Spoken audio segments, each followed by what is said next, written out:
Selamat pagi guys, ketemu lagi denganku Firly Istighfari di One Home One Digital Talent. Ya, pagi hari ini aku tidak sendirian guys, karena sudah ada satu narasumber yang kita invite untuk kita ajak ngobrol di sini di Publika FM. Ada Muhammad Dwi Syafraidi. Langsung saja kita sapa. Selamat pagi Mas Dwi. Halo guys, selamat pagi. Apa kabar?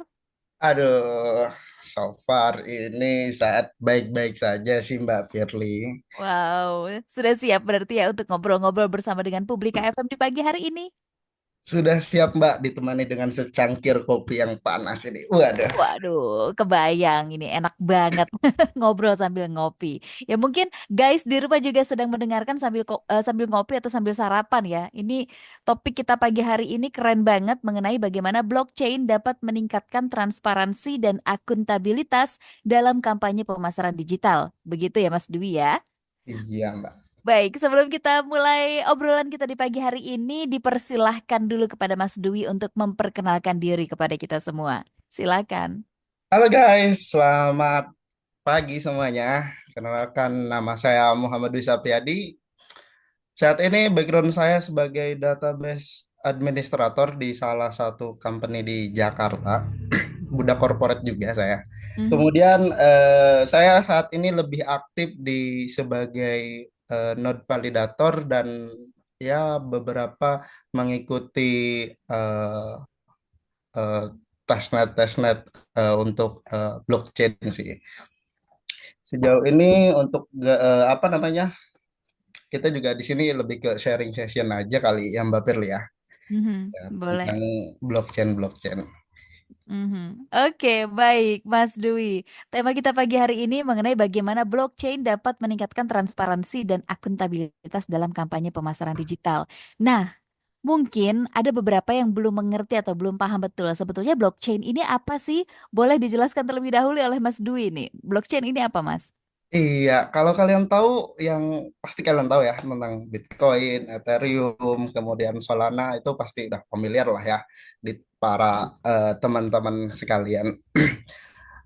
Bitcoin atau Ethereum atau BNB atau Solana ini itu merupakan salah satu contoh mata uang cryptocurrency yang digunakan di dalam dunia blockchain ya. Selain itu juga untuk pengertian dari blockchain sendiri itu apa sih sebetulnya? Karena kan yang sering kita tahu itu blockchain itu lebih ke Bitcoin ya kebanyakan. Yang kita tahu blockchain ini adalah sebuah sistem penyimpanan informasi pada jaringan network atau distribusi yang masih sering disebut dengan node. Hmm. Setiap node ini atau setiap komputer ini dia mempunyai informasi atau data yang sama. Hmm. Sistemnya berjalan sendiri, tidak mempunyai pusat atau kontrol utama gitu. Tidak mempunyai apa namanya? Terdesentralisasi atau tidak ada node terpusat. Jadi dari banyak-banyak apa namanya? Node-node itu udah kayak satu komputer itu mempunyai banyak informasi. Misalnya saya mempunyai informasi eh, tentang transaksi A, transaksi B dan teman-temannya. Jadi tidak mungkin kalaupun diubah itu sangat-sangat tidak mungkin gitu ya. Hmm. Kemudian blockchain itu lebih ke sebuah penyimpanan ledger atau sebuah database di mana disimpan dalam suatu buku besar akuntansi dan bersifat publik gitu ya, atau bisa diakses dari manapun, yang di dalamnya terdapat list-list transaksi di antara berbagai pihak yang sudah bisa dieksekusi gitu. Selain itu juga blockchain ini ada namanya kriptografi atau salah satu metodenya ya, metodologi untuk enskripsinya dan punya sehingga data itu kekal atau tidak bisa diubah sama sekali sih untuk blockchainnya. Hmm. Yang kita tahu berdasarkan sumber dari yang kita tahu atau dari yang saya baca, tren market saat ini dalam blockchain ini sangat besar ya. Berdasarkan sumber dari PwC, blockchain ini di tahun 2012 menurut para eksekutif atau global yang paling maju di dalam perkembangan blockchain itu yang paling tinggi saat ini di dalam dunia keuangan.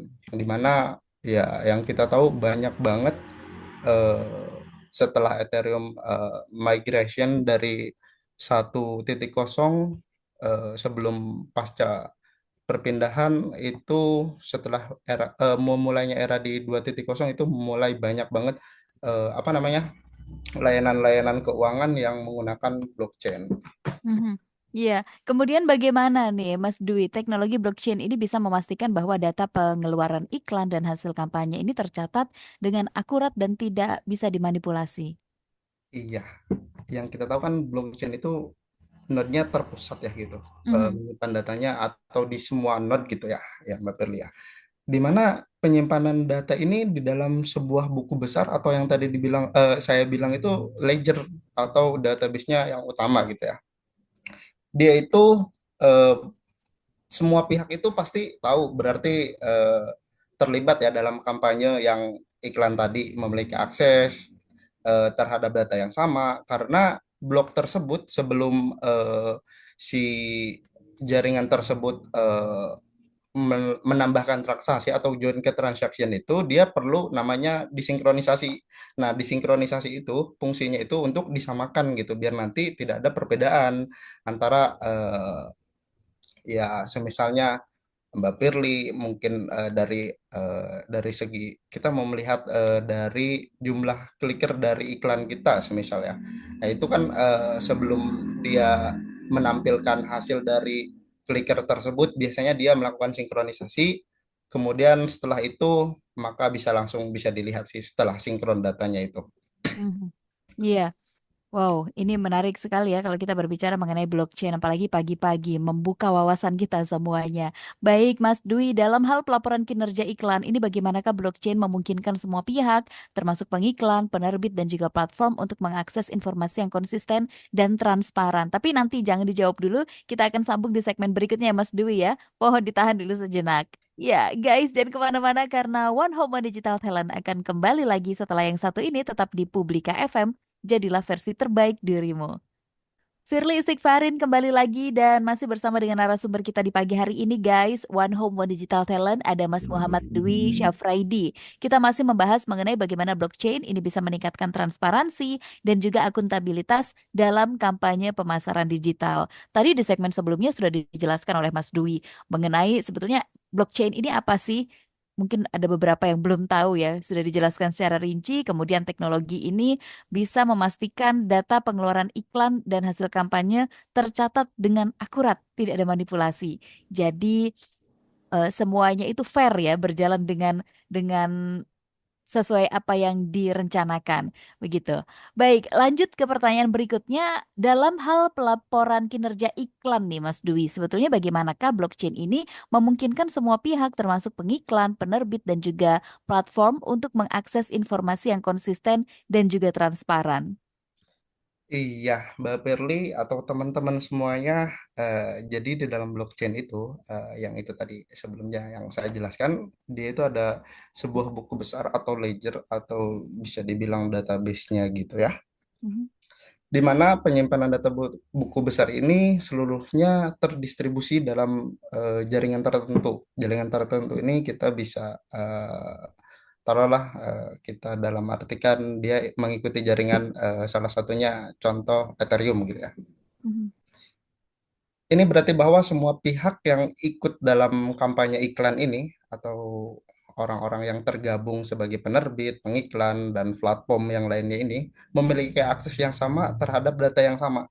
Jadi nggak mungkin nih Mbak Pirli atau teman-teman semuanya, data kita berbeda gitu dengan data-data antara saya sebagai pengiklan atau mungkin contohnya Mbak Firly sebagai penerbit dan yang lain sebagai platform, itu nggak mungkin berbeda ya, karena yang itu tadi itu yang telah saya jelaskan, di mana node-nya itu sebelum untuk join menampilkan datanya tersebut dia harus tersinkronisasi dengan node-node yang lain, yaitu menyamakan data terlebih dahulu. Nah, dari situ baru bisa ditampilkan berupa real time, bisa grafik, bisa berbagai macam sih Mbak Perwi. Kemudian ada namanya smart contract nih.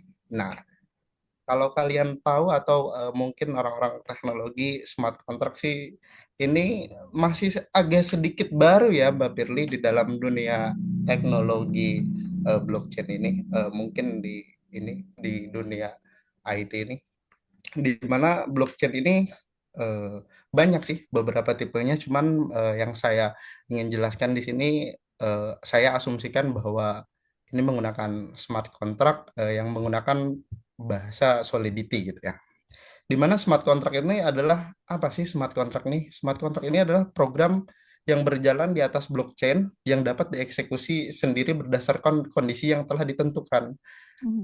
Dalam konteks misalnya Mbak Pirli mau melihat pelaporan kinerja iklan kemudian. Nah, smart contract itu kita bakalan mengset semuanya itu sesuai dengan kondisi yang kita inginkan terlebih dahulu. Kemudian setelah syarat-syaratnya terpenuhi, maka hal tersebut bisa langsung otomatis sih ditampilkan, dan itu tanpa memerlukan manusia lagi. Cuman mungkin di awalnya settingnya itu agak sedikit merepotkan, tapi untuk selanjutnya sudah berjalan otomatisasi sih Mbak Perli. Seperti itu. Mhm. Oh ya, kembali lagi nih Mas Dwi. Sebetulnya dengan teknologi blockchain ini apakah privasi kita akan aman atau akan terjaga atau bagaimana nih? Karena kalau kita melihat mengenai penyebaran data, penyalahgunaan data, ini kan lagi rame banget ya dibicarakan dan sempat menjadi viral juga nih di media sosial dan dimanapun. Ini bagaimana kalau dengan menggunakan teknologi blockchain? Iya, Mbak Pirli, sebetulnya sudah banyak sih yang Mbak Pirli ya yang mengenai yang saya tahu tentang keamanan data dari blockchain ini, yang dimana setahu saya sebagai database administrator, beberapa perbankan yang cukup besar itu sudah menerapkan hal tersebut. Jadi harusnya sih untuk yang case-case yang kemarin itu ya Mbak Pirli itu harusnya udah menerapkan sistem blockchain tadi, yang dimana sebetulnya kita menggunakan masih database relasional yang masih jadul pun itu masih bisa, meskipun kalau mau disesuaikan dengan apa namanya blockchain yang apa namanya yang online dan yang terkini, itu masih membutuhkan biaya yang sangat sangat sangat besar, karena setiap calling kontrak, yang kita bilangnya calling kontrak ya, kalau orang-orang IT bilang calling kontrak tuh di mana kita kayak semacam memanggil nih, atau actionnya dalam dalam orang awam tuh kayak mengklik lah, lihat gitu, lihat data lah ibaratnya ya, atau Mhm. lihat apa gitu, gambar gitu misalnya. Nah, itu masih memerlukan fee atau apa namanya biaya setiap calling kontrak itu. Nah, di situ yang mungkin kurang efisien kali ya. Tapi untuk dari segi data itu sangat sangat sangat aman, karena kan semuanya kan terenskripsi pakai hash itu gitu ya, Mbak Perli. Ya, nah ini kita jadi penasaran nih sebetulnya seperti apa sih perkembangan tren market blockchain saat ini, tapi nanti dibahas di segmen berikutnya ya Mas Dwi ya. Kita jeda dulu sejenak, nanti kita akan sambung kembali. Iya, guys, jangan kemana-mana karena One Home One Digital Talent akan kembali lagi tetap di Publika FM. Jadilah versi terbaik dirimu.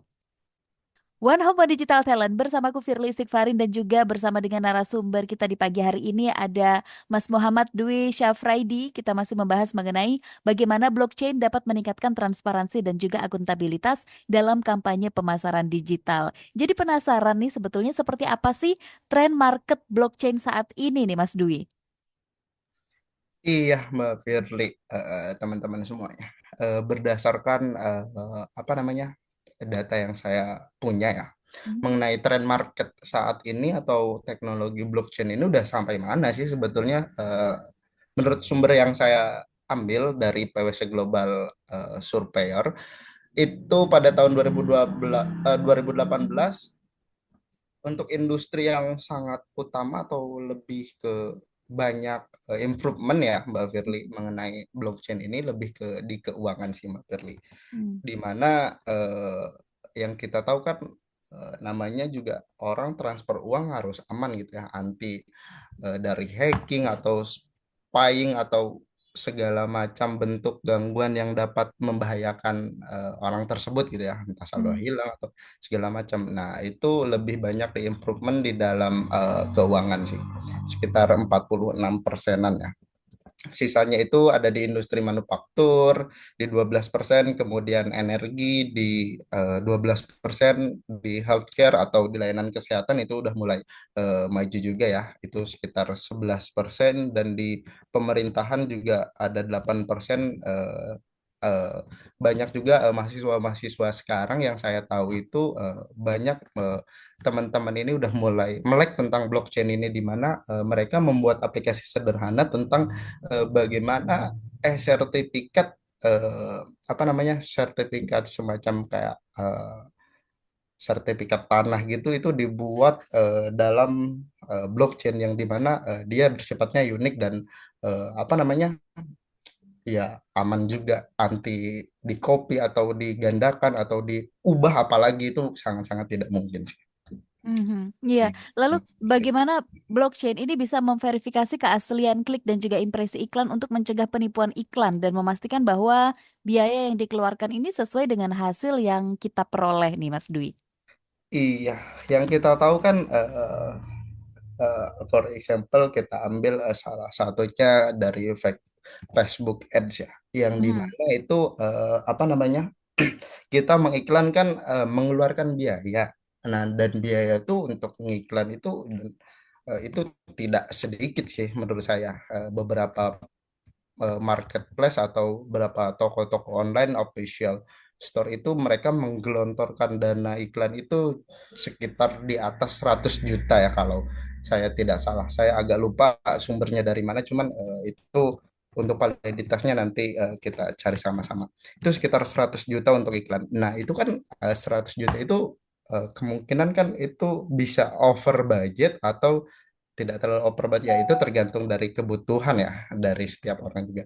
Nah, di mana kan dari setiap apa namanya, budget yang dikeluarkan kita harus ngecek juga kan ini apa namanya, bukan interest ya, lebih ke grafik ya, metrik sih kita bilangnya, yang grafik naik turun itu kita bisa bilang metrik ya, di mana metrik itu kita bakalan menganalisa juga, oh gimana sih hasil pengiklanan kita itu sebetulnya bener orang bukan sih. Nah, dengan adanya blockchain ini dipadukan dengan smart contract digunakan untuk mengotomatisasi verifikasi keaslian aktivitas online berdasarkan syarat-syarat yang telah ditentukan sebelumnya. Mhm. Syarat-syaratnya itu apa? Syarat-syaratnya yang telah ditentukan di dalam smart contract tadi. Kita mau seperti apa? For example atau contohnya kita smart contract dapat dirancang hanya mencatatkan klik yang berasal dari pengguna atau orang gitu, Mhm.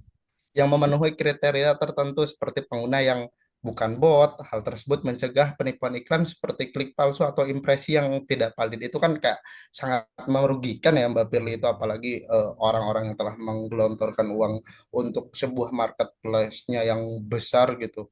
Dan Mhm. itu wah sangat-sangat merugikan sih menurut saya. Mhm. Iya. Simpel.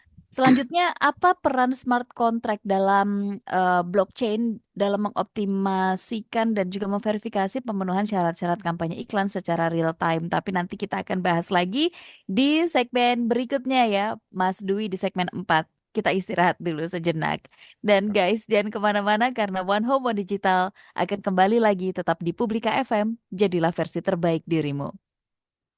Firly Istighfarin bersama dengan narasumber One Home One Digital Talent pagi hari ini ada Muhammad Dwi Syafraidi atau Mas Dwi. Kita masih membahas mengenai bagaimana blockchain bisa meningkatkan transparansi dan juga akuntabilitas dalam kampanye pemasaran digital. Nah, kita sudah masuk di segmen keempat nih guys. Ada sebuah pertanyaan mengenai sebetulnya apa peran smart contract dalam blockchain dalam mengotomasikan dan juga memverifikasi pemenuhan syarat-syarat kampanye iklan secara real time nih, Mas Dwi. Iya, Mbak Berli, mungkin ini lebih ke eh, otomatis verifikasi dengan syarat gitu ya. Eh, Hmm. di mana sebetulnya ini banyak metode ya. Cuman di sini saya ngambilnya dengan menggunakan smart contract. Karena kenapa sih semuanya kan dari tadi tuh kita ngomong smart contract, smart contract. Karena Hmm. smart contract tuh tak hayal sebagai, kalau kita semisalnya beli tanah ya Mbak Firly, ini tuh sebagai notarisnya gitu atau pencatatnya gitu.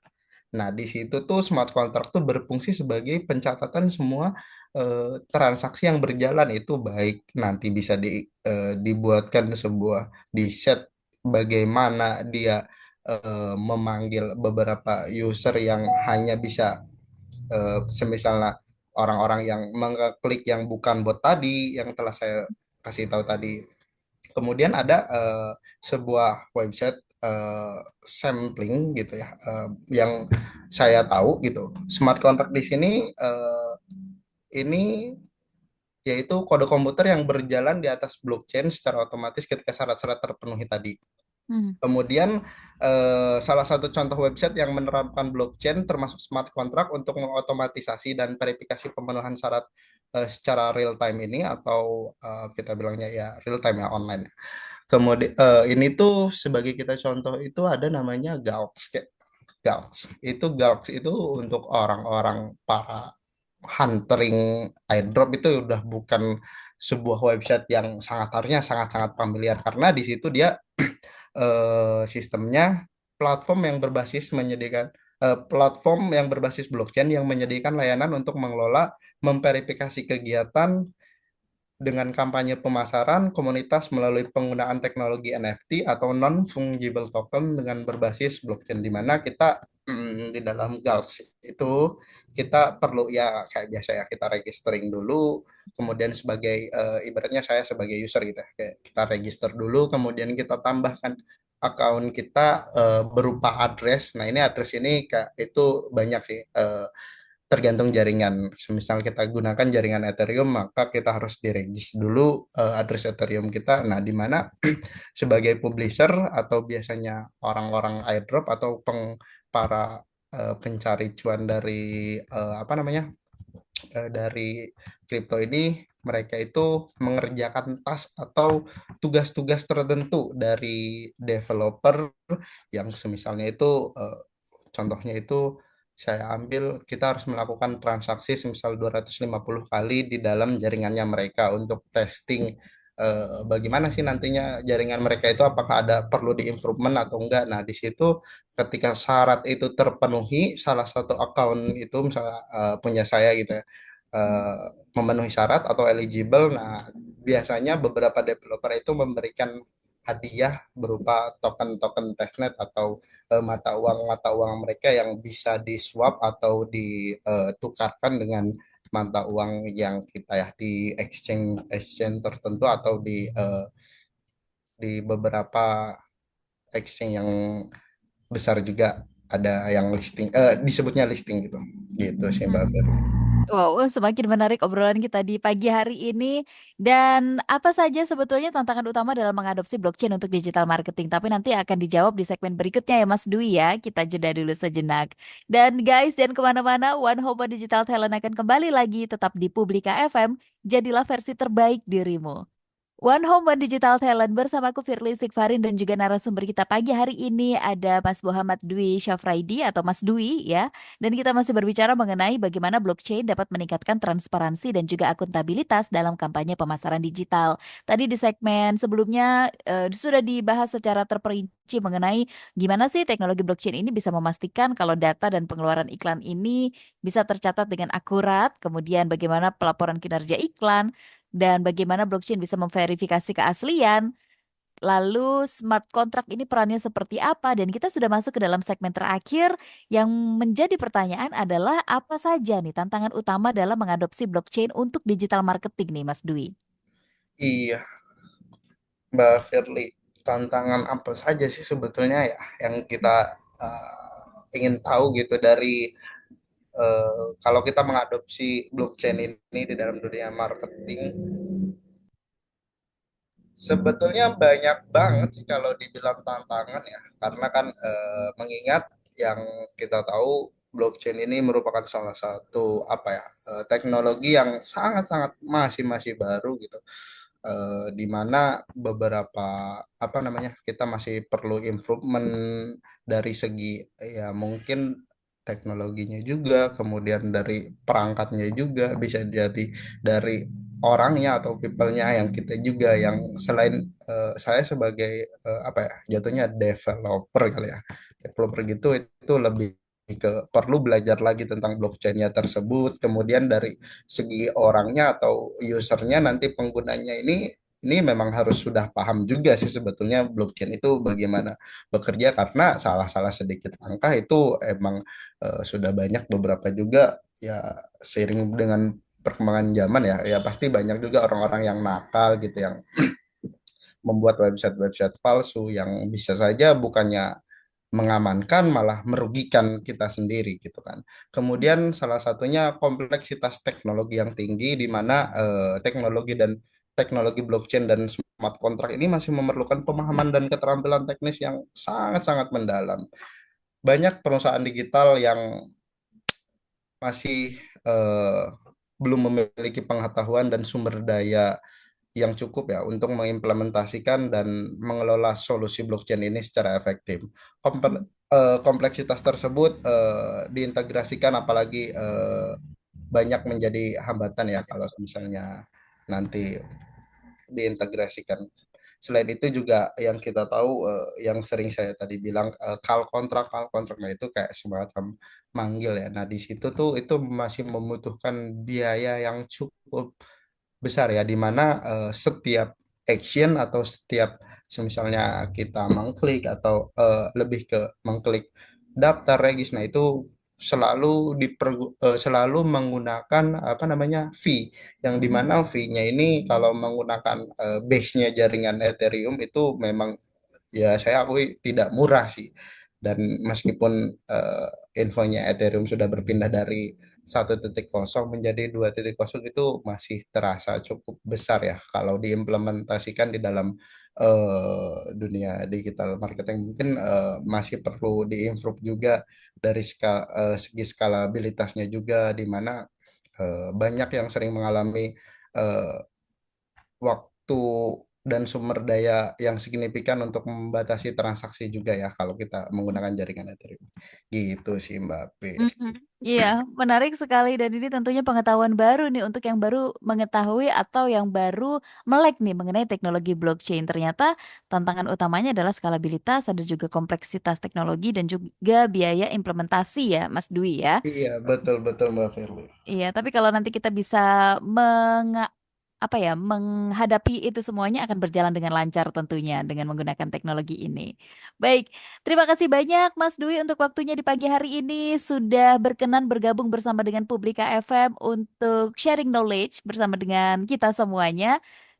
Sukses selalu dan sehat selalu, semangat juga untuk Ya, Mas terima Dwi. kasih Mbak Firly dan rekan-rekan semuanya. Salam hangat, tetap yang lagi bekerja ya semangat ya untuk bekerjanya buat cari cuannya, apalagi anak-anak Gen Z semangat. Saya juga Gen Z ini, wah makanya Wow. kita semangat cari cuan ya Mbak Firly. Siap, kalau begitu sampai ketemu lagi Mas Dwi. Iya, bye bye Mbak Firly. Bye. Dan guys, itu tadi adalah Mas Muhammad Dwi Syafraidi. Kita sudah dengan tuntas, dengan gamblang membahas mengenai bagaimana blockchain ini bisa meningkatkan transparansi dan juga akuntabilitas dalam kampanye pemasaran digital. Dan jangan lupa setiap hari Kamis, One Home One Digital Talent tentunya akan hadir menemani kamu, menemani pagi harimu setiap jam 7 sampai dengan jam 8 pagi bersama dengan narasumber-narasumber keren kita. Salah satunya Mas Dwi tadi ya. Kalau begitu saatnya aku harus pamit. Sampai ketemu lagi minggu depan. Firly Istighfarin for Publika FM. Jadilah versi terbaik dirimu.